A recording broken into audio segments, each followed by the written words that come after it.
think I've about run out of room on the cloud. Okay, let me make sure. She's not in yet.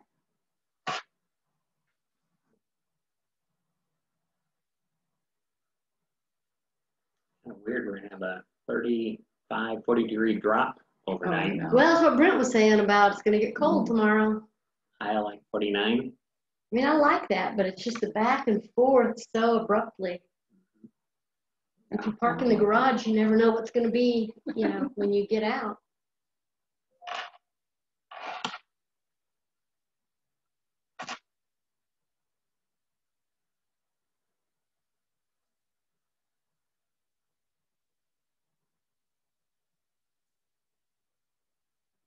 Okay, we'll be able to see. I usually disable the. There you go. All right. Gina, can you see us? Oh, she's in the waiting room. No, she can't. That was one of the enhancements. There was too much Zoom bombing going on. Ah, right. Oh. All right. She's connecting to the audio. She's not going to be on camera. Right now. Are you sweet? Are you like, is it like a fruit? The fruit flies? All right, Gina, are you there? Yep. Unmute.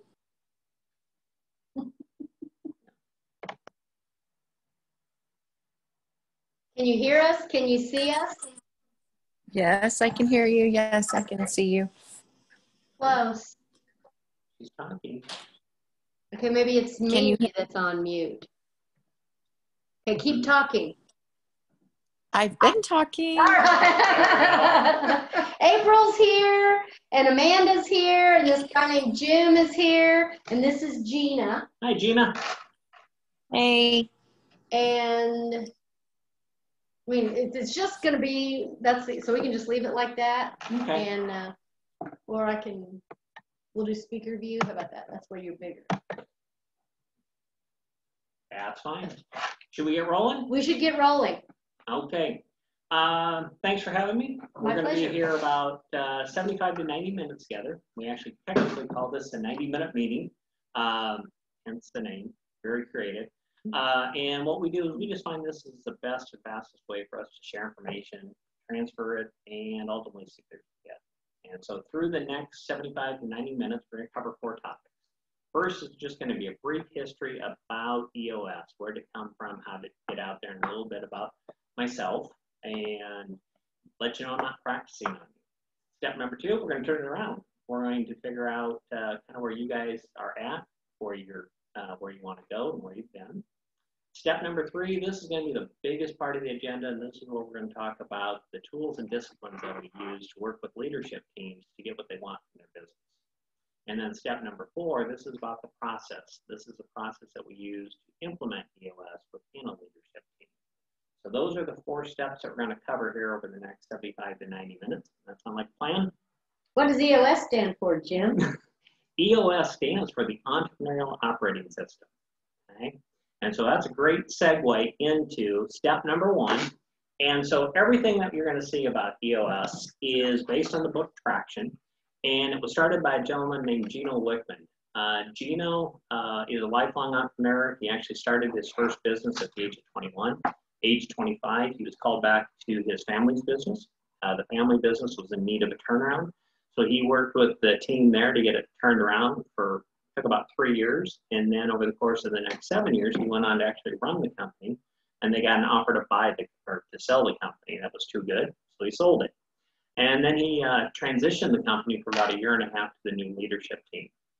And so during that time span, he was also one of the founding members of the EO chapter Detroit. EO is the entrepreneurial organization. So it's all these like-minded individuals who like to build companies, grow companies, things like that. And during this time span, is that what he really found that he had a passion for and a knack is to build really great companies. And so when he finally transitioned out of his family's company, after about that 10-year period, he went on to start to cobble together the foundations of EOS. And the thing that you're going to see about EOS is that it's really simple, practical tools.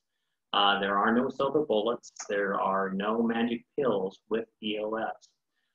And since he has put this together, him and I and about another 380 of us have actually done this for a living.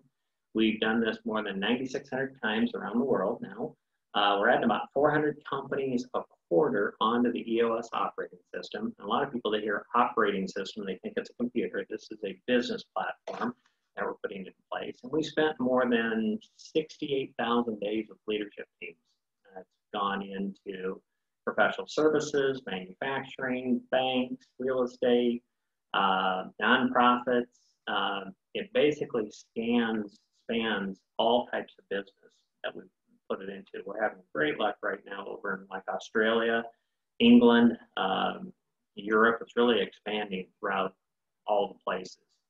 And so what we do with these leadership teams is we work on three things, what we call vision, traction, and healthy. Vision is just making sure everybody on the leadership team understands where you want to go and along with how you plan to get there. 100% on the same page. Traction is making sure that you have discipline and accountability throughout the organization. So wherever you look, you see people working to achieve the vision. And then healthy is you guys spend a lot of time at work. You want to actually enjoy the people you work with. And so healthy is creating this open, honest, cohesive, actually fun-loving team that enjoys working together. Too often, a lot of times what we find is we find very good teams that are all type A personalities. They're great individuals, but they don't function well as a team. And what you see a lot of times in a lot of organizations is how the leadership team performs. That's how the rest of the company performs. And so that's why it's so important to get everybody on vision, traction, and healthy. So you ultimately get to the point. Everybody's on the same page with where you're at. Everybody has accountability and discipline to achieve that vision, and they like to work with one another. And so the types of companies that we normally work with are entrepreneurial minded. And what I mean by that is they're growth oriented, open-minded companies. They're more scared of status quo than they are of change. You know, they want to get to that next level. And the thing that I want to be careful about is growth means different things to different people. Sometimes it's, you know, bottom line revenue. Sometimes it's work-life balance. That's up to each individual company to figure out what their growth is going to be. And so what EOS is all about, it's about execution. We assume that you're in the right market, you're selling the right products and services into that market. If you're not, we're not the company for you. We're only a company to figure out how you can execute what you want from your business. So that's where we come into play here. So that's a little bit about EOS. About myself, I actually grew up in Nebraska. I'm a farm-raised individual. You sound more Yankee than that. I've been around. Further north. Grew up in Nebraska. Grew up on a farm. Actually started my first business at the age of 13. I started with 4 head of hogs. Over 2 years, I grew up to a farrow to finish swine operation where I was finishing out over 1,000 head per year. It paid for college. Farming wasn't my passion. So after college, I went into the workforce and I worked for about a half dozen different companies. Typically, startups or management turnarounds is what's always kind of drawn me. Types of companies I've worked for, software companies, banks, consulting, oil and gas. So I've got kind of a background in that area, but what I really found my passion was to build teams. I was very fortunate early on in my career. I had a mentor who said, you know, as a manager, here's what your job is. You need to surround yourself with people smarter than yourself. You need to give them time, tools, and training. And your main job as a manager is to knock down obstacles and roadblocks so they can do their great work. So I took that to heart. And so for the majority of my career, that's what I did. I built teams. I surrounded myself with people smarter than myself. And we all actually liked one another. I spent 15 years in Oregon. When I came here to Oklahoma, about a third of my IT staff came with me, remote, virtual. And so we ran them remote out of Oregon. So that worked very well. And so what I found at my last company, that's where I discovered EOS, is that this team building, this passion I had at the last company, we implemented it because we actually had 2 different companies. We had a 20-year-old SCADA company, services company for oil and gas, and we're firing up a new analytics company to get into predictive maintenance because we had 20 years of data in the oil and gas space. And so we were taking that data and got into machine learning and predictive maintenance so we could tell when a well was going to go down anywhere from 3 hours to 3 weeks ahead of time based on pressures and divergence, things like that. And so we had to bring these two companies together, two very different companies. The 20-year-old employees that had been with us all along that says this is the way we do it, to these new folks who said, no, we can do a better way. Well, so we found EOS, and EOS actually got us on the same page in under 2 months. We were able to align ourselves around the vision, and we had that pushed out to the organization in about 6 months, and then it becomes muscle memory. Because at that point in time, you've got the foundation, but now you've got to internalize it and get good at it. The thing about EOS, it's simple, practical tools. You'll see that when I talk about the model there. But at times it's not easy because it's that discipline to get you there, get you over the hump. And so that's when I decided that I really like this, and I decided to become a full-time EOS implementer. So I went off and got trained and started my practice last fall. And so that's why I'm excited to be here. So I'm glad Cheryl called EOS, and we'll see how the rest goes. Any questions on that part? Brief update. And just so you know, we've got Gina on the line, and I've also invited Dina and Betty, and they couldn't make it. So that's the two that we'll be sharing this with. It's not going to go company-wide. I'm interested, and he requested that it not go company-wide, but I'm just trying to get some folks that are like-minded, and you guys are in. Okay, so now let's go on to step 2.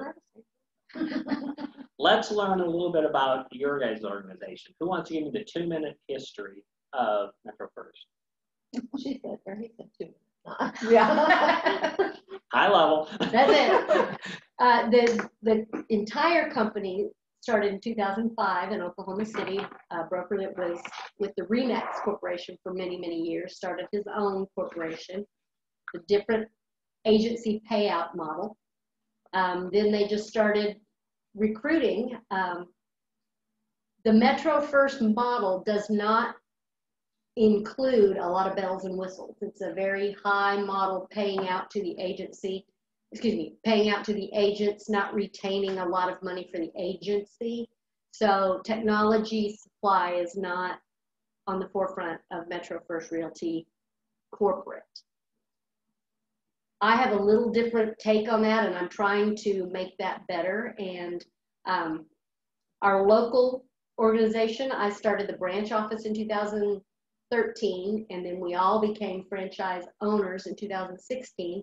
And so that gave me a lot of autonomy, and that's when I really started rolling out different ideas. And we have 2 different pay structures. Oklahoma City likes the regular way we have done it, but Stillwater, I couldn't get people to catch on to that. So we do a pay structure here in Stillwater that's traditional to the Plain County market.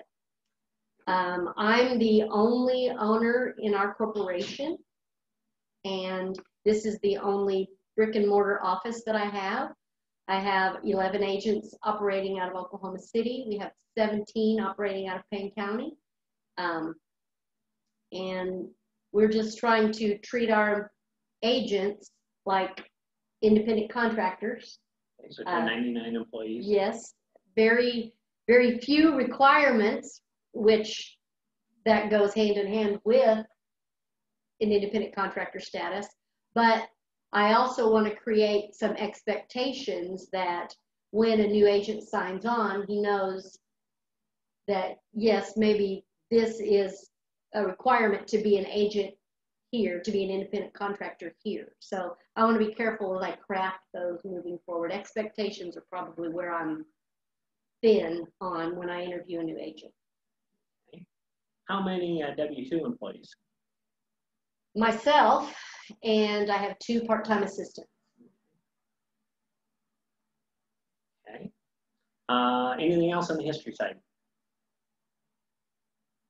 We're still babies. Brought on April and Gina from another organization that concentrated heavily on technology, and so they've been helping me learn some things. And that, just what you said, surround yourself with people that are smarter than you. And then Amanda's a new ad, and she's very familiar with property management, as is April, and that's something that I want to bring to, you know, the forefront, is that we're not afraid of that. I think a lot of brokers, I'm not going to say afraid, just don't want to mess with it. And so I don't have any problem having that be a strong piece of my brokerage. Okay. Kind of sum up, what type of business are you in? And I know you've said the history, but what do you do for your customers? My goal is making my agents feel that they are as equipped as possible. Helping my agents, because if my agents are happy, all of our clients are going to be happy. For a while, I focused on how to make the customer happy, and that's nearly impossible in the grand scheme of things. Now, I can't make all my agents happy every single day either, but focusing on the independent contractor status, what a real estate agent needs to accomplish, is way easier for me to focus on than every possible client out there in the world. So if I can provide my clients with, if I can provide my agents with the tools they need to be successful and a happy atmosphere to do it in, that's going to take care of all the customers out there, plus or minus 2%. Okay. Yeah, you can't please everybody, and I'm not even trying, but I do believe you can please the majority of your clients. Next question is, what's the #1 goal you want from your business? What's that big, hairy, audacious goal that you're looking for? And this is anybody. You guys joined for a reason. What are you looking for? I would like to hear you guys, and Gina, if you want to unmute and talk, what is it, so say it again, Jim. What's your #1 business goal that you want from this place? What's that big, hairy, audacious goal? Is it dollars? Is it ranking in the community? Is it respect from your family members? Respect from the business community? Yes, yes, yes, yes, all of that? I'll go. I mean, Okay. For me, it, you know, I guess respect from the, you know, realtor community out there, and money. Make money. Why else are you going to work? Gina's unmuted. I'm unmuted. What do you need me to answer this? It's about making money. It's about helping others and making money. I don't care what anybody else thinks.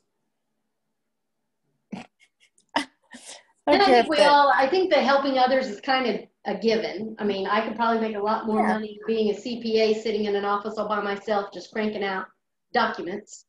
And that's helping people too, by the way. But I think everybody gets into real estate because they know they're going to have to interact with others and help other people achieve their goals. If I don't sell that house, I don't get paid. The only way I'm going to sell that house is to help the buyer or the seller get where he or she wants to go.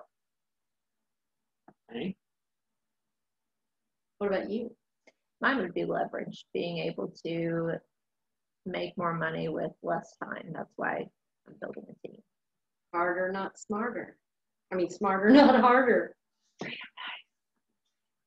Treat them nice. And that's right. And if you do all that, then you'll get the respect in the realtor community. Because we know what it's like to think of someone that you don't have a lot of respect for. So the opposite is we want to conduct ourselves in a way that people do respect us.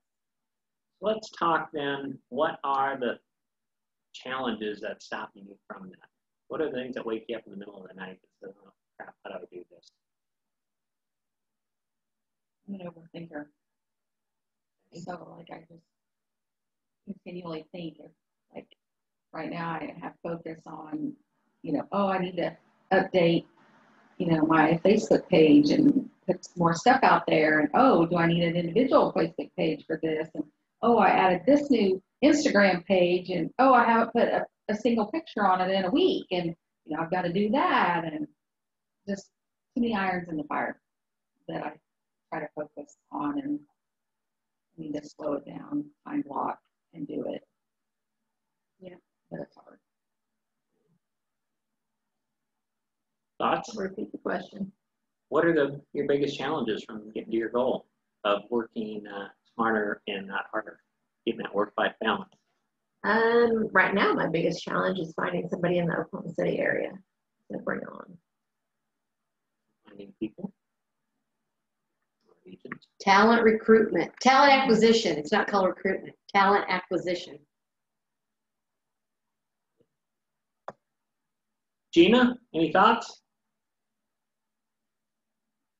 You ought to just stay unmuted so you can just pop in. Dogs barking. Had that problem. That's Gina okay. does not have dogs. And I don't think anybody else is there right now. So, and she's not on the beach. That was not, that I'm not on the beach. Leave me alone. I was listening. Now you made me forget the question. What's the biggest challenge from getting to your goal? Making all that money. Oh, a lot of it's just your self-sabotage. Like, I know what to do. It's just doing it. It's kind of like what Amanda was saying about overthinking. Yeah. Getting in your own It's not way. hard. I get sidetracked. Yeah. Oh, Netflix sounds good. Discipline. Yes. Okay, let's flip it around. What are the greatest strengths then? What do you do well to get to that goal? What are the traits of this organization? Again, you guys joined for a reason. Why did you see? I think April and Gina didn't really know much about me at the time. I think we'd met a few times and talked or crossed paths, but I'm not really sure why they joined with me. I think my reputation has come a long way since you guys have joined. It's been about 1.5 years for April and Gina, and a couple of 3 months. I mean, the thing for me as well, Cheryl reached out to April, and I was with April, so she got 2 for 1. She didn't even know she was getting me, really, Cheryl. I knew so Gina, that sucks but I didn't for you. know Gina. Yeah, so that sucks for you, Cheryl. But for me, it's just been, I've been at several different agencies, probably more than most people, especially in the Stillwater area, and I do not like being micromanaged. I can't stand it. Don't tell me I'm an independent contractor and it's my business, and then tell me how I'm going to do it.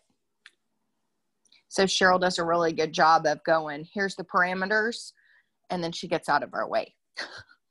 I'm gonna set it and forget it. If you say you're gonna do something, I'm probably not gonna check in on you until the day before it's due.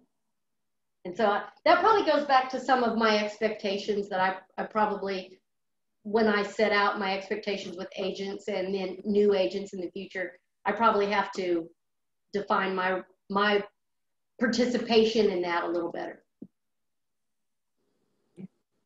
What other strengths?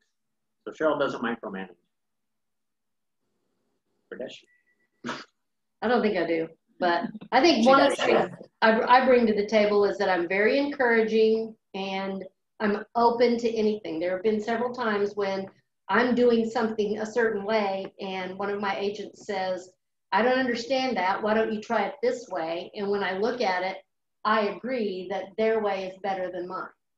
And I get all emotional when I start talking about my company because this is a big deal. I never imagined I would ever have any level of success in anything. I have great kids and a wonderful husband, but I never, ever imagined that I would have any kind of professional success. And so that these people like y'all, like what I'm doing is, I don't use the word humbling very often because as soon as you say you're humble, you're not. But it's been very rewarding that I've got something that somebody wants to hang on with me and go along. So I take it very seriously when people sign up to join what I've started. And I like building people up and saying, you be you. I don't have much of an ego. And I think maybe that's probably the difference between me and a lot of the brokers in our market is, yeah, I'm out there. Go ahead. And our deal is the pay structure is different we're for more everyone. generous than others. I mean, I think it depends on what we need from Cheryl. So if I don't need as much from Cheryl and someone else, then I'm assuming she's negotiating that with her. And that's what we're all in a business to do. If I want to hire my own assistant, I can because of a pay structure. If I want to use one of her assistants, then that's a different pay structure. And for me, that works well because it's back to that. And this sounds really petty, but it's back to that. It's my company as much as it's Cheryl's company for myself. And I like that. It's something you can jump on board, where I am an independent contractor, although I'm under her brand and we are all one company, but I'm still getting to make a lot of the decisions that I wanted to make. That sounds selfish, I know, but I think that's how you make it your business. You're not just a mini. I think that's what Cheryl, right. I think that's what Metro is bringing that not all the other companies are bringing around us. Okay. You guys have meetings? No, I tried that for a while, and part of it was my crazy schedule. Weekly didn't work with me, and I tried to fit that square peg into the round hole. But then I didn't have a lot of content, and even if I could get them around the table, I probably wasn't as prepared as I should be. And so now what's happened, though, we've started doing some weekly training, and if you call it training, people are a lot more likely to show up than just agency meeting, staff meeting. So, I've stepped back a little bit and figured out what I can do to make that better. And so we are having people that, like last night, we had 6 agents show up for agent training. And we covered whatever that group wanted to cover at that time. How aligned is the organization around the plan? Given kind of the thought of where Metro is and who Metro is, does everybody see the same thing? Scale of 1 to 10. Stillwater agents, I'm going to give them an 8, because there's some that really, really do, and a few that don't even. And it's not that they're negative or opposed, they're just unaware, or maybe unaware.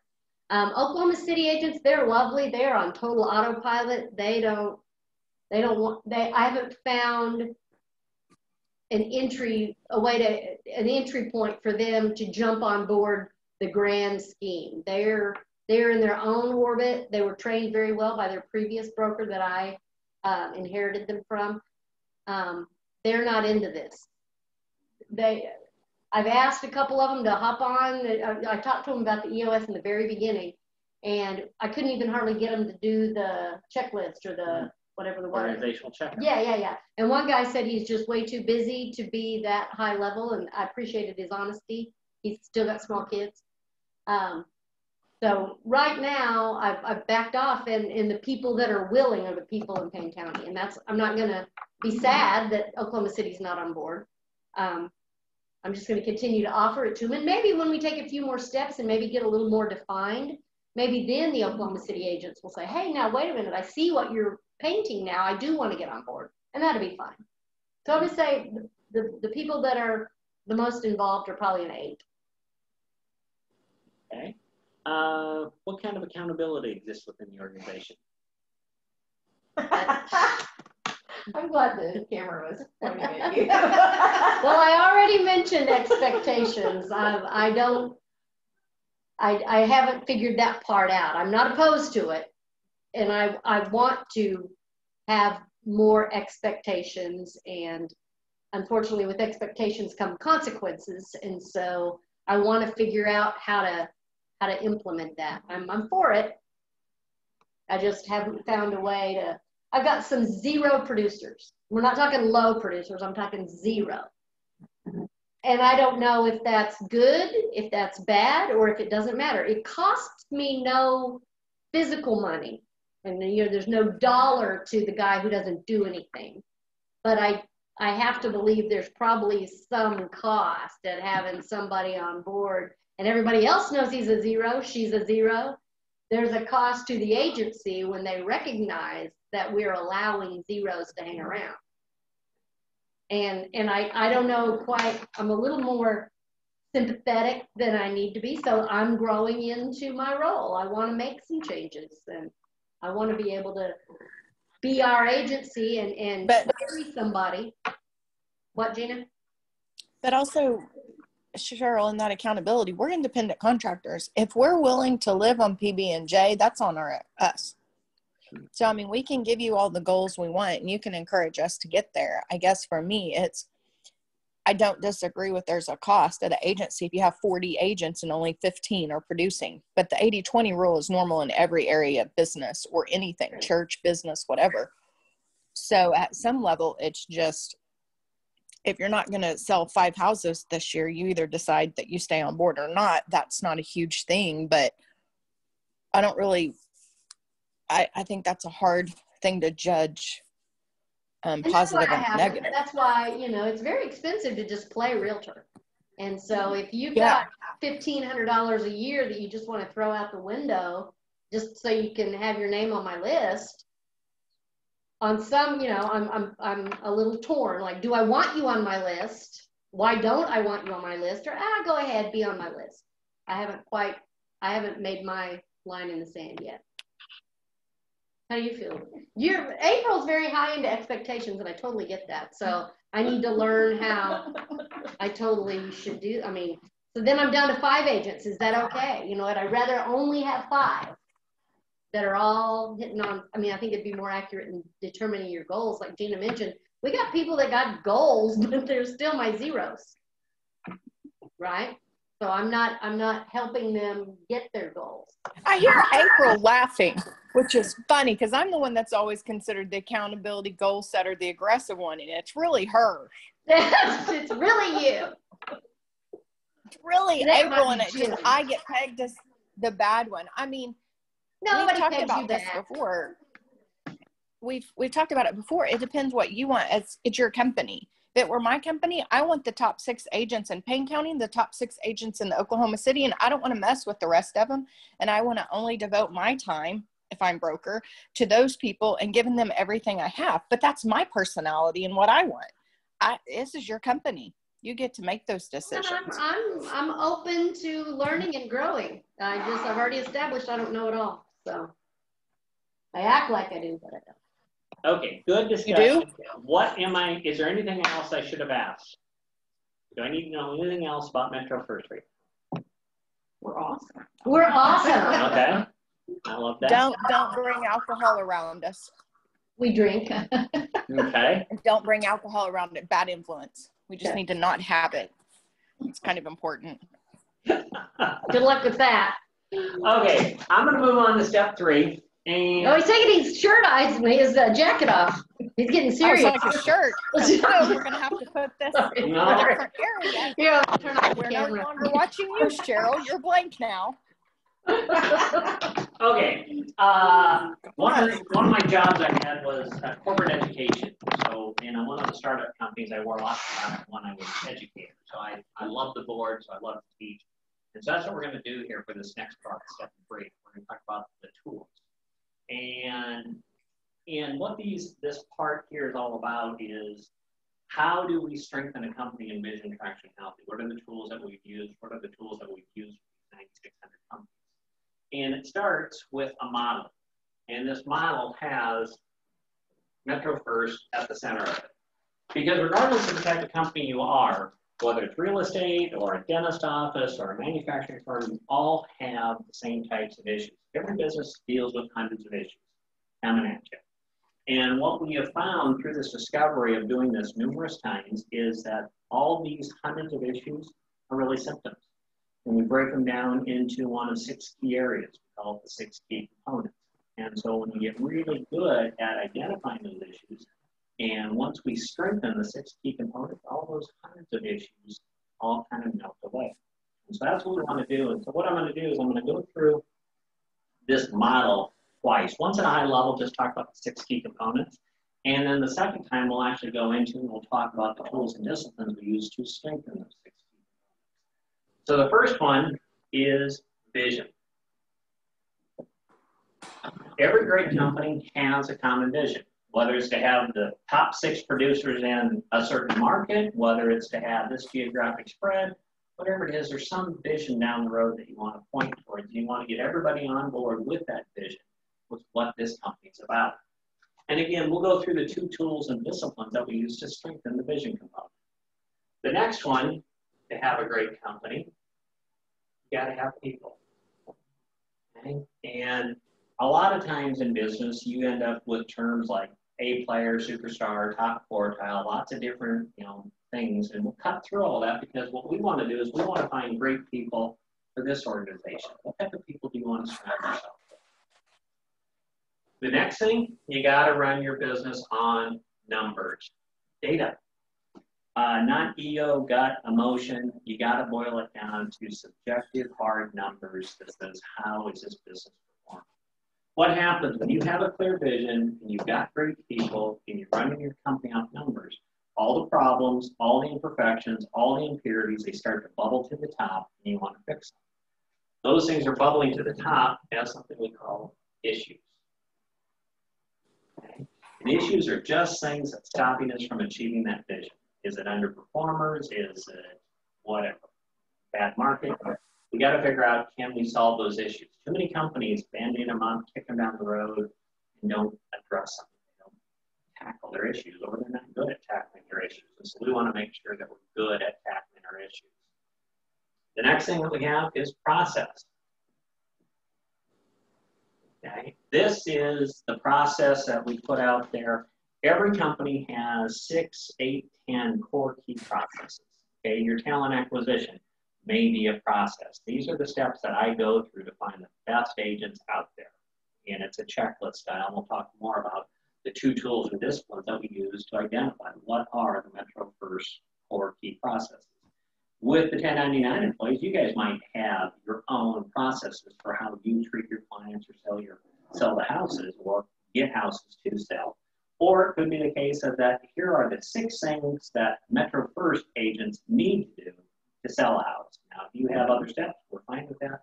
We want to make sure we understand what the secret sauce is for Metro First. The last thing we have is called traction. Traction, again, is just that discipline and accountability, and this is where we actually are bringing the vision down to the ground and executing on it. Most companies fail at achieving their vision because of lack of traction. They're not accountable, they're not disciplined to achieve it. And so these things out here make up the EOS model. This is one of Gino's discovery. And so those hundreds of issues that we're talking about, they're going to fall into one of these 6 key areas. And we just want to get really good at identifying those.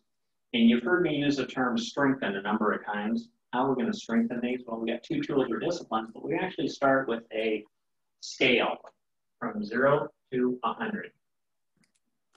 And so that organizational checkup that you mentioned, that's part of the scale. And so we actually go on the journey.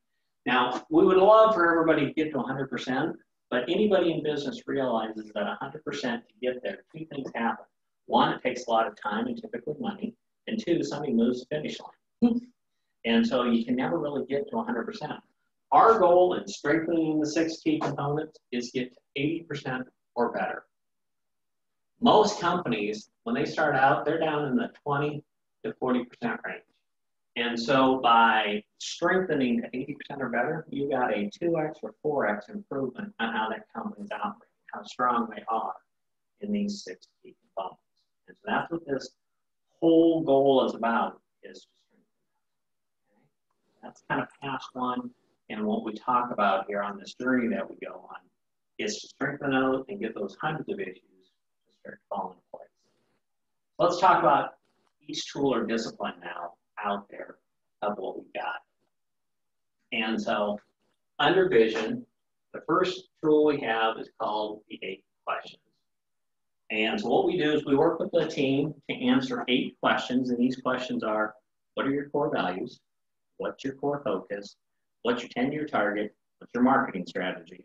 What is your 3-year picture, your 1-year plan, your quarterly rocks, your quarterly goals, and what are your issues? Those 8 questions live on something that we call the Vision Traction Organizer. Gina, my apologies, I don't have one for you. You can give her one. But the VTO is just a 2-page document. It's designed to be a simple strategic plan for some folks. And you see in the box here, on top, it's got vision. On the bottom, it's got traction. The gray area are those 8 questions that I just referenced. Core values. We'll start there. Everybody's heard of core values. Every company has core values. Sometimes they're defined, sometimes they're accidental, sometimes it's just kind of how the company operates. What we do is we go through actually a 4-step discovery process to make sure that the core values that you have in your company are the ones that you want. The reason core values are so important, when we get to people, you want to surround yourself with people that share those core values. So if you're doing the talent acquisition, it's a case of, here's what we stand for. Here's the type of people that we want to go shoulder to shoulder with, and here's how we back each other up. So we go through a process to truly define core values. Core focus. Core focus is, it's been called lots of things. You've heard it called mission statement, vision statement. We call it core focus, and really what this is all about is what gets you out of bed morning. You know, why do you get up? Why do you do what you do? This is that sweet spot that you want to operate in. It keeps you away from shiny stuff. I know you mentioned property management. You're selling houses. Are those different areas? Is that within your sweet spot, out of your sweet spot? So you use this as a filter when you're vetting ideas that says, now this is truly what makes me happy. This is what I'm good at. This is where I want to play, is in this core focus. Because it's kind of like the analogy, I use the term sweet spot. It's kind of like a tennis racket, a golf club. When you hit the ball, and I see a lot of golf analogies in here. When you hit the ball on the sweet spot, it goes farther and faster. In my case, different fairway, but it goes farther and faster. That's the same thing here. You want to figure out what that sweet spot is and stay within it. So, core focus, we go through a process on that to define it. 10-year target. 10-year target can be as short as 5 years, can be as long as 30 years. It's defined by the company. But this is where we're going down the road. Where we're going to align our energy to get there. You know, if it's a case that we want to have the top agents, or we want to have this geographic region, or we want to be doing this much in sales, you lay out that 10-year target, because life has a funny way of that when you point your energy towards something, you achieve it. And you write it down, share it, make it visual. Everything starts to align to get there. Next thing is marketing strategy. Marketing strategy has 4 parts. It's got your target market. It's got 3 uniques, proven process, and routine. Target market is just that. It's the demographic, psychographic, geographic profile of your ideal customers. You know, do you take anybody who can fog a mirror, or do you have a specific target market that you go after? Geography-wise, you probably are staying in Payne County, Oklahoma County, etc., Tulsa County. You have a geographic region that you're going to play. And so then you figure out the demographic and psychographic components of that. Okay. This is an important place to find those types of people. So you figure out your list and go after. 3 uniques. What makes Metro First better and different than the other real estate agencies? What are the 3 things that you can go out and tout that makes you guys better and different than the competition? Proven process. This is the Metro First way. How do you go about taking care of that client from the time you list their house to the time you sell it? Or from the time they buy from you? What is your proven process for how you take care of them? It's a 1-page visual, and I'll show you some examples here coming up. And then the guarantee.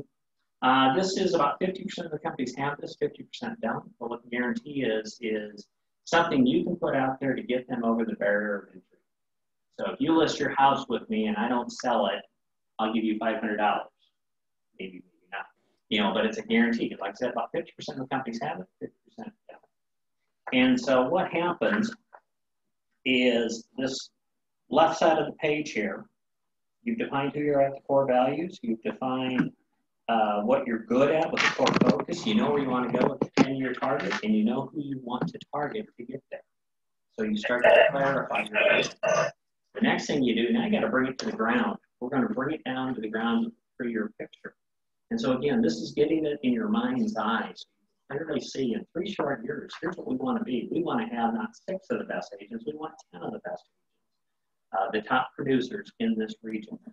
And so you come in and you start with revenue, profit, measurables, some prediction, and then you come up with 5 to 15 things for what you need to do. Is it starting another office? Is it going into another geography? Is it getting out of a geography? Is it getting rid of poor producers? Is it hiring bigger producers. What are those things that you're going to focus your energy on that has to happen in order for you to achieve this 10-year goal? It's laying that foundation. Once you do that, once you have that 3-year picture clear in your mind and you know those 5 to 15 items, that sets you up for when you're planning. We're sitting here at the end of October, coming up to 2021. What has to happen in 2021 to make it a really great year? So again, we're going to start with some predictions, revenue, profit, measurables. You know, how many houses we're going to sell, what are the fees that we're going to collect, whatever that we determine our measurable is. But then what are the 3 to 7 goals that have to happen in 2021 for it to be a great year? These things, we have to hire this many agents, we have to get this shop set up, whatever it is, you define that. From there, we're going to bring it down lower. We're going to bring it down to quarterly rocks. What has to happen in the next 90 days? You know, for us to be on track for the 1 year and for us to be on track for the 3 year and ultimately the 10 year, what are the 3 to 7 things that have to get done in the next 90 days? We're kind of creatures of habit. What happens in this 90-day world is that everybody can stay really focused for 90 days, but past that, they start to wander.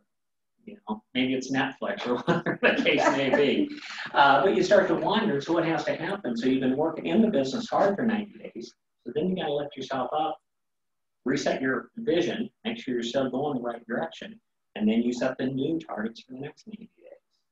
Keep it charged in there. So, starting to drive the accountability, the discipline of the things that have to keep building on top of one another to take this organization to where you want it to go to. And then the last thing, I've mentioned issues already. Issues are just all those things blocking or stopping us from getting to the vision, getting it out of our head and onto a sheet of paper.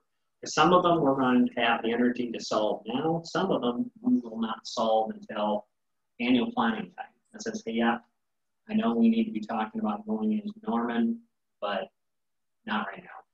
Let's just put it on the issues list. We'll deal with it later. So those are the 8 questions. Through the process, we make sure that everybody's 100% aligned on these 8 questions. Once we do all this great work, the next thing we have to do is we have to share it. And it's called Shared by All. And you've heard me mention that every 90 days we have to come up for air. Well, part of the Shared by All is every 90 days you have a company meeting, state of the company meeting. And at this meeting, you share your vision. You share how people did on their goals, their rocks. You share what next quarter's rocks are going to be. So you celebrate the successes and you point out how well everybody's being accountable and disciplined to achieve their most important things. So when you get the 8 questions answered and you share it with the team, that's how you strengthen the vision component to 100%. Next thing, people. Right people, right seats. This is a Jim Collins term. Came from good to great. We want to make it more tangible. Right people, right seats. What are right people? Well, right people are people that share your core values. So when we go through this discovery process, we're going to hammer out the 3, 5, 7 core values that make this place special and unique. And that's the type of people we want to hire. Because we want to hire people that are like this, and we want to repel people that are not like this. That makes for a much happier working condition. Right seats. Now, this will be a little unique in your organization, but you still have these exact same functions. We start with something called the accountability chart. And the accountability chart has some assumptions. The first assumption is that you have some sort of sales and marketing. Okay? Well, obviously, you are real estate agents, so I bet you do have sales. Okay? You've got to have some sort of ops box. Okay? And you've got some sort of finance box.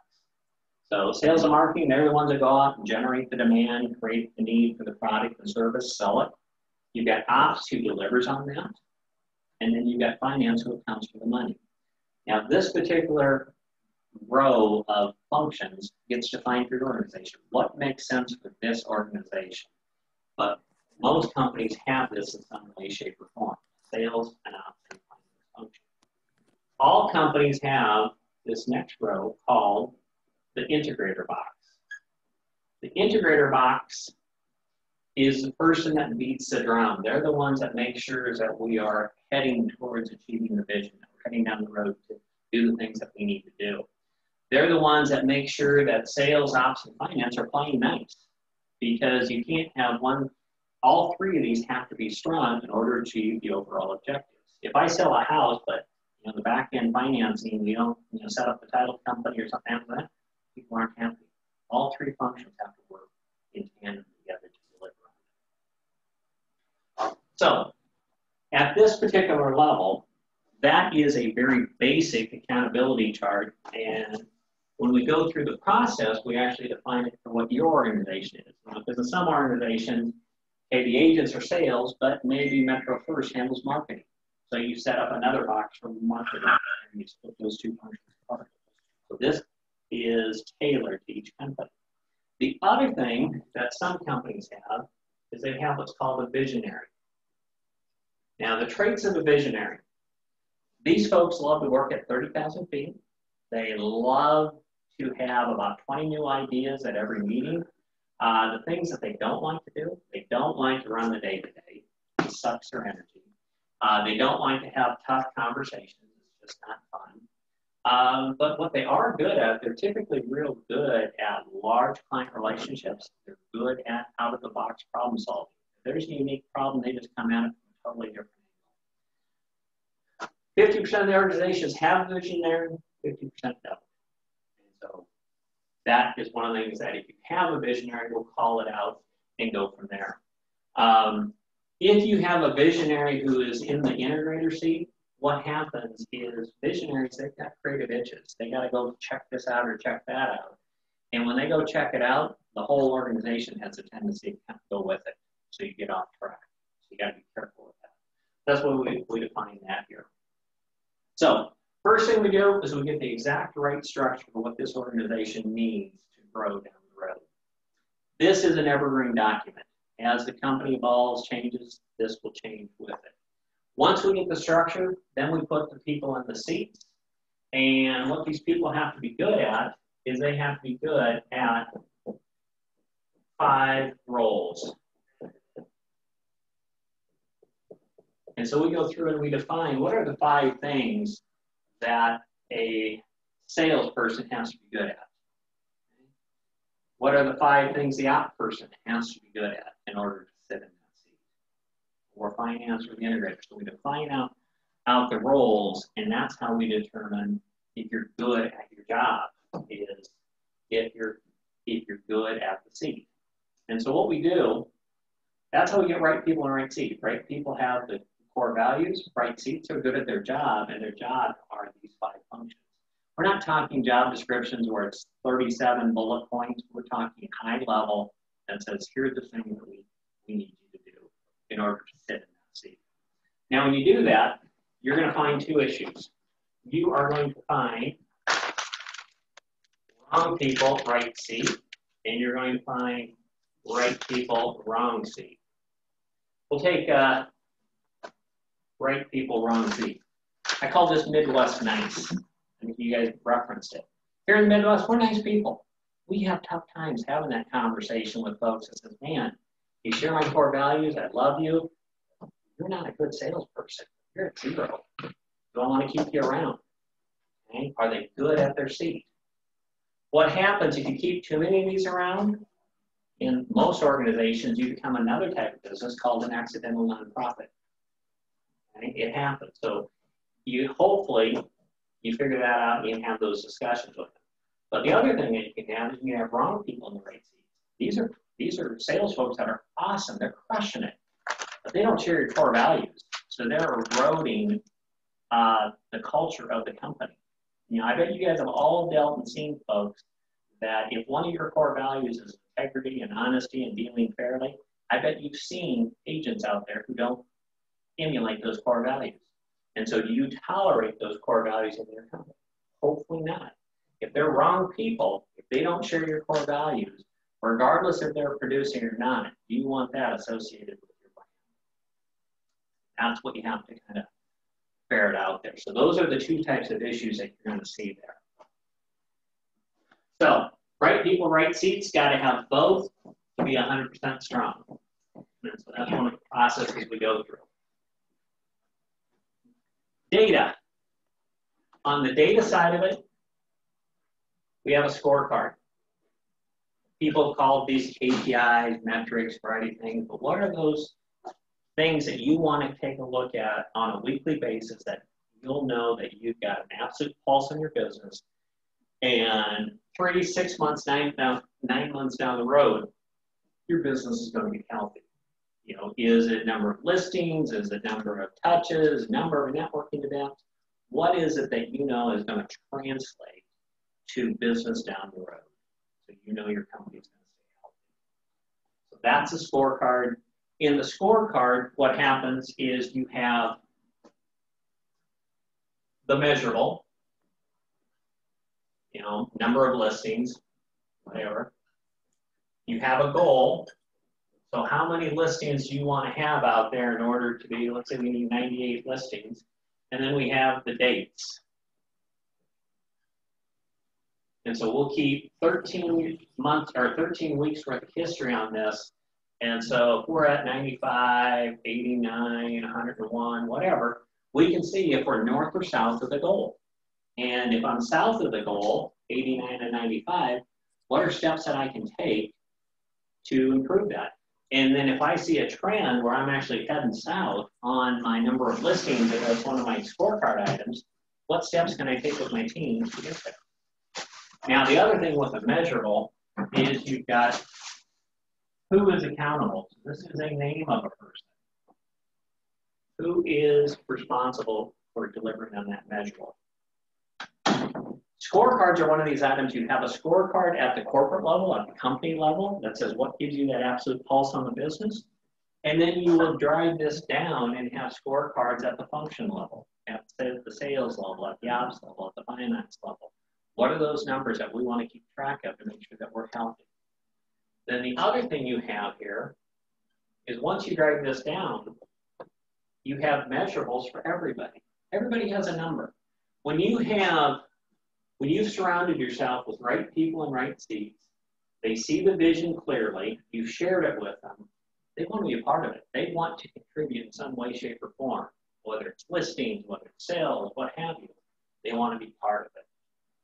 And so when you get this top half done, you've got this transparent organization. You've got a clear vision. You've got great people surrounding you. You've got your measurables, and you're running it off of numbers. So now what happens is, now you got to solve your issues, is that all this stuff, if you've surrounded yourself with bright people, bright seats, they want to achieve that vision, and so they're going to lay out all the issues, anything that's stopping us. And what we do, and so pretty fancy, what do we do with issues? We create a list. You've seen the list. It's just getting it out of our head onto paper, okay? Then what we do is we have what we call IDS. A lot of leadership teams are really, really good at talking, discussing, but they're not good at solving. And that's what IDS stands for. The I stands for identify. The D stands for discuss. And the S stands for solve. Because what you see is a lot of folks sit in this room right here and they discuss, and what they're discussing is a symptom. It's not even the root cause. They haven't taken it to the lowest level. A company I was at in Tulsa, when we implemented EOS, I was doing my rounds, meeting the people, and it came up a number of times. We'll get unhappy customers. Why do we have unhappy customers? Well, their billing's wrong. Why is their billing wrong? Well, about every 3 months, just something goes cattywampus in the billing system. Okay, well, why does that happen? Well, we dug a little deeper. Well, finance and customer service have kind of rigged up the system to make it work. Well, why do we have to rig up the system? Well, the salesperson's selling something we don't have. Okay? Since we're a help-first, customer-centric organization, you know, the folks down in customer service and finance, well, we got this, we'll figure it out. But then, you know, when you peel that back, well, why is the salesperson not selling the right stuff? Never trained. So you keep asking that why question, you finally get down to the root cause that they weren't trained. Sales manager now takes a to-do that says, okay, I'll train the salespeople. Great. We took 2 to-dos out of that one because one, we never wanted to have, we wanted the sales folks selling what we actually had. And the second thing is we fixed the billing system so it couldn't be rigged up, so it couldn't break. We did software modifications. And so that's the beauty of this. When you ask the why question on the identify enough times, you get down to a root cause. The discussion gets pretty simple then once you get down to this level because it starts to get obvious. And then you move on to a solve. What are the action steps that I'm going to do? And typically a solve is going to be a to-do. You know, who's going to take this? Who's going to go train the sales rep? Who's going to show them the Metro First process play? You know, understand what they're doing. So that's what IDS is all about. It's getting all that stuff that's going to stop us from achieving that vision and tackling it, getting it out of the way. If we're missing technology, it's going to help us do our job better. What do we have to do to do it? Or if we have to customize something, what are our issues? So that is how we get issues list 100% strong. We get it all out of our head onto a list.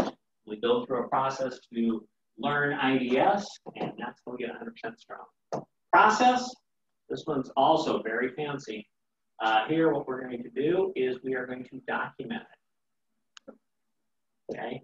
In your company, we've already kind of touched on this a little bit. There's going to be 6, 8, 10 core key processes that are unique.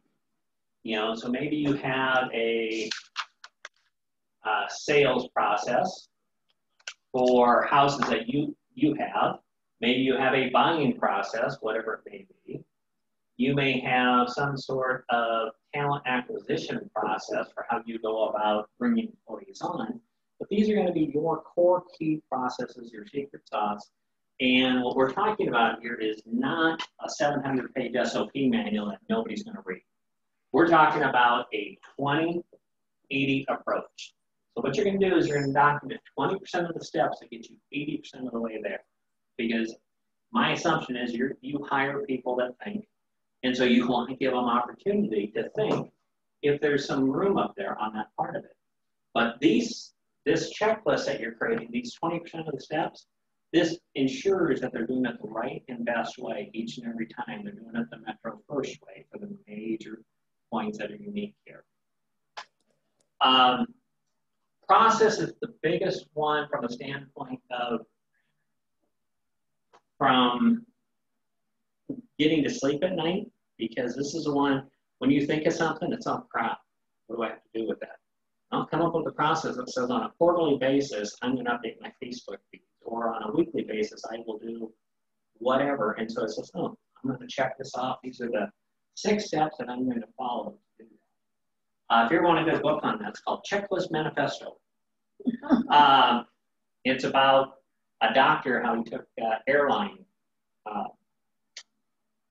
checklist and took it into the medical field.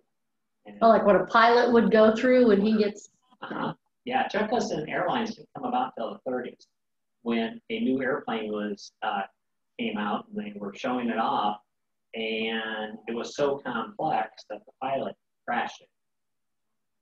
Okay. Well, they went on to actually sell them, but they came up with a checklist that says, okay, here's the 7 things you have to do to take off.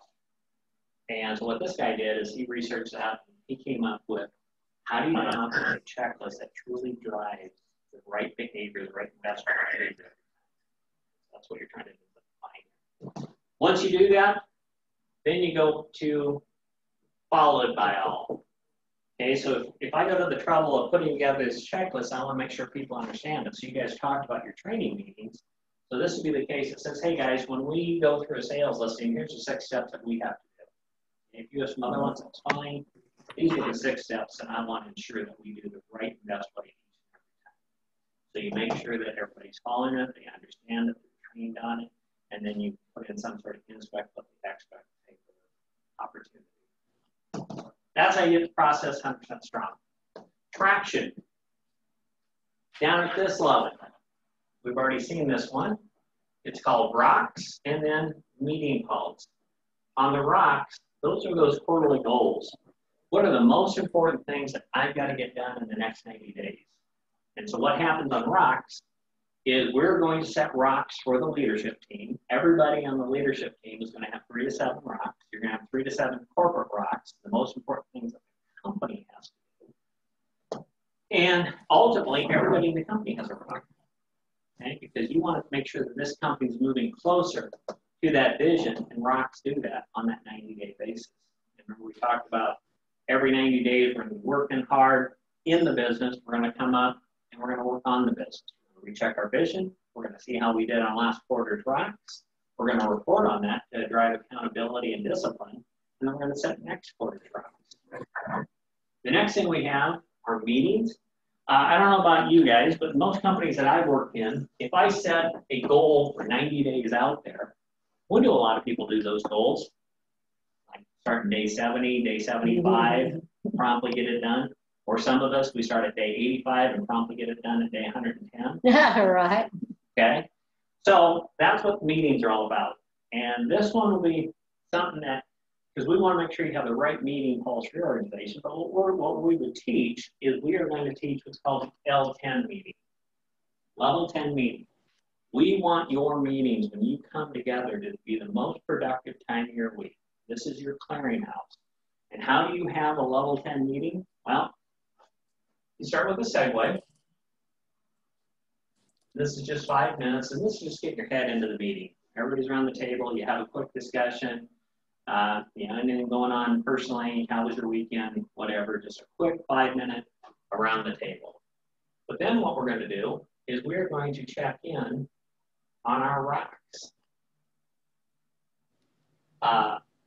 We said these are the most important things that we have to get done in the next 90 days. Are they on track or off track? We're going to ask for people to give us an update. We're going to check in on our scorecard.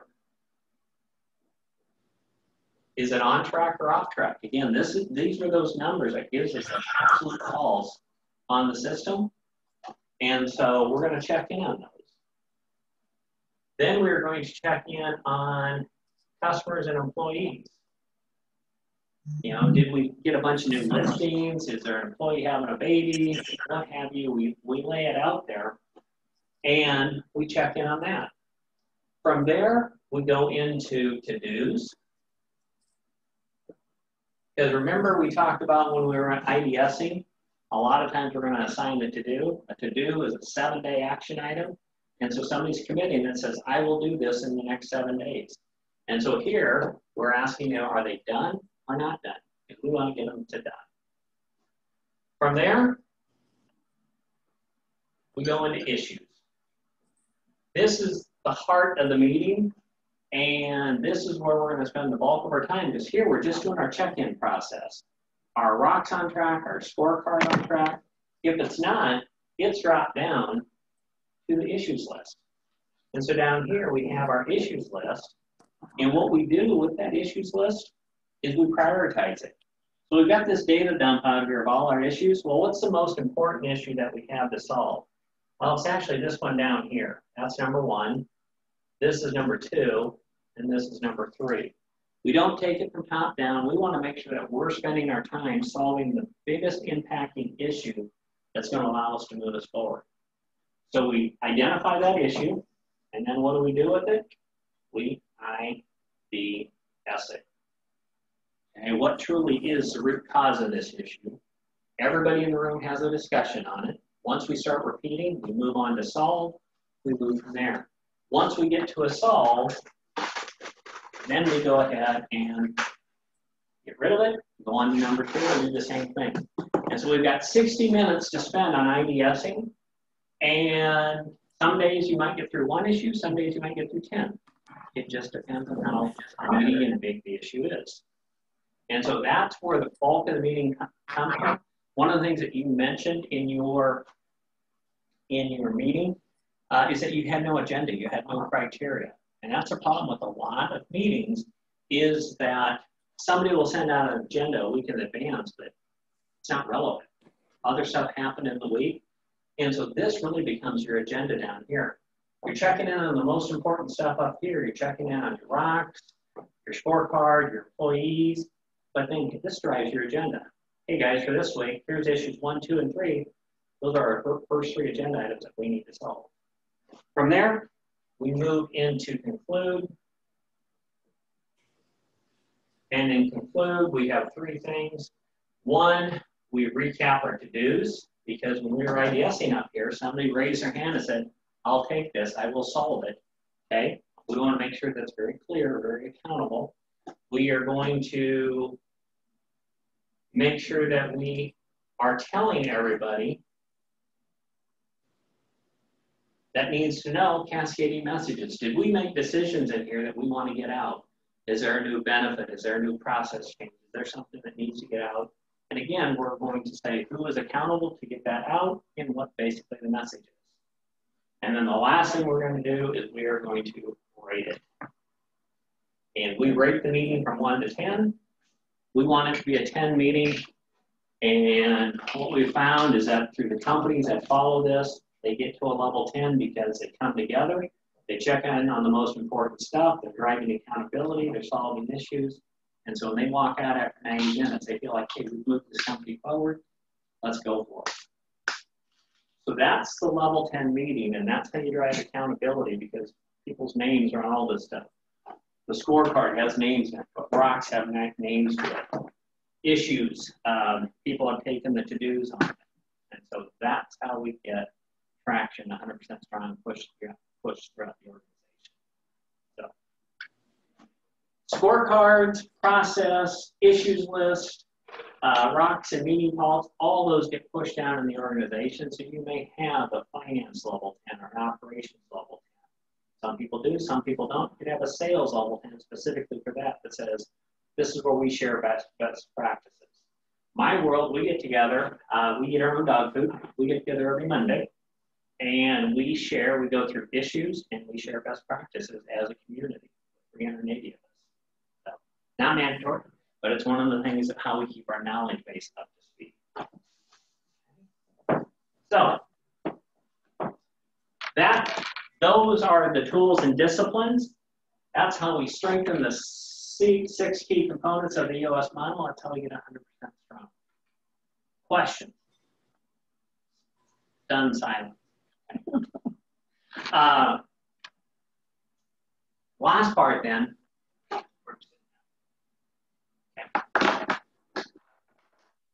We're going to go into the EOS process. Okay. So in here, this is our proven process that we followed 9,600 times for how we implement EOS. Okay, and today we are on the 90-minute meeting. The goal of this meeting has 4 parts, and ultimately it's to see is, hey, is this a fit? Okay. If you like what you heard today, the first thing that we would do is we would schedule a focus day. A focus day is a full day. It's a session. It's going to be 7 hours, give or take an hour, so 6 to 8 hours. And in that session, what we do is we cover a concept called hitting the ceiling. And in hitting the ceiling, what that's about is we cover the 5 leadership abilities. Every company as they grow, either corporately, departmentally, or individually, people hit ceilings. And so what we're trying to do here is give everybody the tools to bust through that ceiling. And so we go through those concepts. Then we are going to define the accountability chart. What makes sense for the organization? Then we are going to set rocks. We're going to set corporate rocks, and we're going to set rocks for the leadership team. This is what are the most important things that need to happen in the next 90 days. And then we are going to do the level 10, because when you walk out of that meeting, we want you to start working on creating that traction, that discipline, that accountability. And then the last thing is we're going to take a first cut at the scorecard. What are those numbers that give us that absolute pulse? Scorecards typically take 1 to 3 to 6 months to settle in until you find if that says, this really gives me what I need to know here. Okay, so that is the focus day. My fee, $4,000 a session. It's fully guaranteed. What that means is that if I don't deliver value to the organization, okay, that's our guarantee. We have a proven process, we have a guarantee, and that's how that works. And through this whole process, it's unlimited support from session to session. If you like what happened in Focus Day and got value, about 30 days later, we're going to come in and we're going to do Vision Building 1 day. Vision Building 1 starts with a review, because we know there's going to be rough edges on the Focus Day tools, the accountability chart, the rocks, level 10, etc. So we're going to start with a review, and then we're going to start answering the 8 questions. And again, this is about 30 days, and the reason it's about 30 days is we use a spaced learning process. We fill your heads, we give you homework, we come back 30 days later, we're going to review it to make sure we're cleaning it up, and then we start answering questions. 30 days later, we're going to come back for VB2. And again, we're going to start with a review, and then we're going to answer the rest of the 8 questions. Okay? So within about 60 days, give or take, we have our right structure in the organization with the accountability chart. We are working on the most important issues. We're running disciplined and accountable meetings, and we have a scorecard that's giving us an absolute pulse on the business. From there, we head on to the execution phase, which is the quarterlies and the annuals. This is where we're developing that muscle memory of what we learned in those first 60 days. And so this is where I come in, and I'll run your quarterlies and annuals for as long as you need me. Most companies are with us about 2 years. Our whole goal in life is to train you to master the system, to get you to understand it, and then move on. We're not here to dig ourselves into the operation, your operation. And so most companies are with us about 2 years, some shorter, some longer. Some stay with us forever. You know, they like the facilitation. That's totally up to them. During this part of the journey, until you master the process, my fee stays the same, my guarantee stays the same, unlimited support through that process. So that is the proven process that we've used about 9,600 times to strengthen these 6 key components. Here is, if you want more detail on Focus Day, here's more detail on the Focus Day. Those are the things we cover. The other thing is for getting to spend time with you. Here's a little thank you gift. I know you probably have one. Well, I did it. Auto? Yes, because I was looking through my book stand to see if I couldn't remember. So I like, after I've heard it, then I can go back and now I like the pages. Now I like the pages. Okay. So that's my show. Any questions?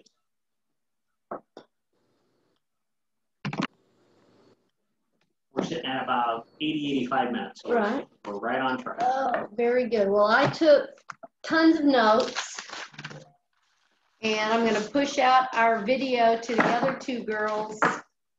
I'll send it to them tonight. I know their weekend may or may not facilitate it. I'll check back with everybody on Monday and, you know, see what you guys think.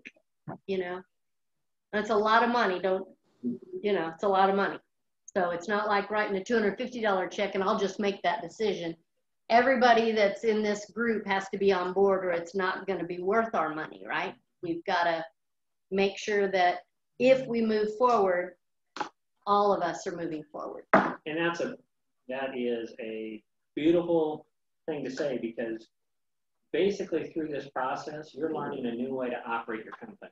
Okay? And so you don't want to dabble. It's not a seminar. It's not something you kind of pick and choose. Through this 2-year journey, you're learning a new way to operate the company.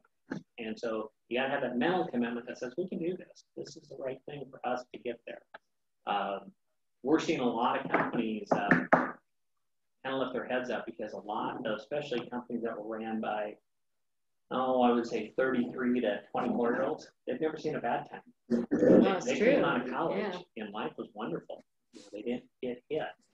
And so now with COVID, they've all like, okay, I don't want to do this again. I want to be prepared for the next COVID. Right. You guys have your discussion. Thank you for your time. So when do you typically check back in with me? I will check back in with you. Do you want me to call you Monday or Tuesday? Let's do Tuesday, because I'm going to give everybody through the weekend to think on it. And then I'll check in with them Monday, and then you check in with me Tuesday. How about that? Yeah, a lot of the stuff you guys mentioned in the check-in, it's all stuff that we would address through the process. Okay. Thank you. Okay. Very good.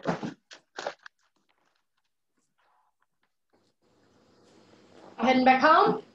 Actually, I'm going to go pick up, believe it or not, we get our dog groomed